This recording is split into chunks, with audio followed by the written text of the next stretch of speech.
जय श्री कृष्णा। आज हम बात कर रहे हैं संत कवि सूरदास जी की। सूरदास जी जो कि उद्धव के अवतार माने जाते हैं। उद्धव जो कि महामंत्री थे, श्री कृष्ण के आत्मज्ञानी थे, पर उन्हें प्रेम सिखाया गोपियों ने, और कलयुग में उन्हें अंधे होते हुए भी लीला के दर्शन होने का अवतार मिला था। उनके पिताजी कलयुग में ब्राह्मण परिवार से थे और गरीब परिवार से थे। बुद्धि उनकी तीक्ष्ण थी अंधे होने के बाद भी। दो सोने के सिक्के खो जाने के बाद उनके पिताजी और माँ बहुत ही परेशान हो गए थे। तो उन्हें समझाया कि नहीं, सोने के या किसी भी धन के सांसारिक सुख के पीछे ना भाग के हमें भगवान के पीछे भागना चाहिए, भगवान को पाने की लालसा रखनी चाहिए।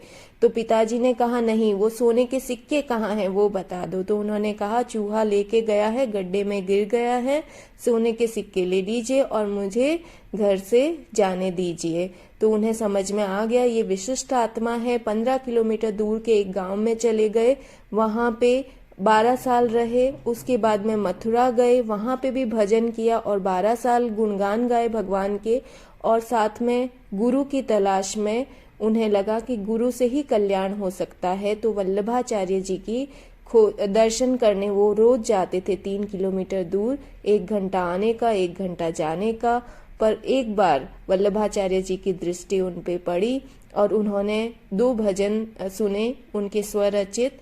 पर उन्होंने कहा कि नहीं, इस तरह से भजन नहीं गाना है, तुम अपनी बुराई कर रहे हो, भगवान के गुणगान क्यों नहीं करते, भागवत पढ़ो। और लीला के दर्शन उन्हें करवाए। प्रमुख 8 शिष्यों में एक हुए सूरदास जी।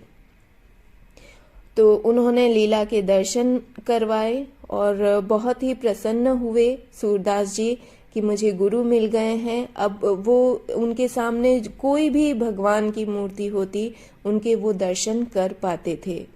और अब उन्हें वो पूछते कि अब क्या कर रहा है कृष्ण, तो सारा कुछ बता दे कि अब गाय चरा रहे हैं, रास रचा रहे हैं। और इस तरह से वल्लभाचार्य जी ने सूरदास जी को ले गए और गोवर्धन पर्वत पे एक जगह बैठाया और वहीं पे लीला के दर्शन हर रोज वो गुणगान गाने लगे, भगवान के गुणगान गाने लगे। और भगवान भी उनसे बहुत प्रसन्न होने लगे और भगवान को विशेष आग्रह किया वल्लभाचार्य जी ने कि ये मेरा भक्त है, इनका खास ध्यान रखना। तो भगवान ने एक बार उनके गले में एक कौर फंस गया था, तो भगवान ने खुद उन्हें अपनी खुद की सोने की गिलास लाके पानी पिलाया था। और उन्हें बाद में पता चला पुजारी के कहने पे कि गिलास गायब हुई है, तो मतलब हाँ यहाँ कहीं होगी। तो इस तरह से एक बार गड्ढा आया सामने चलते हुए, तो कृष्ण ने खुद ने गड्ढा पार करवाया और हाथ छुड़ा के जब वो गए तब उन्होंने गाया कि हाथ छुड़ावत जात हो, निबल जान के मोहे, हृदय ते जब जाओगे, मर्द बंदोगे तो ही। तो ठाकुर जी बहुत इम्प्रेस हुए, मतलब ठाकुर जी को चैलेंज कर दिया उन्होंने। यही बात उन्होंने श्री कृष्ण ने राधा जी को आके बताया। तो राधा जी को ने भी सोचा कि नहीं, मुझे भी उनके दर्शन करने हैं।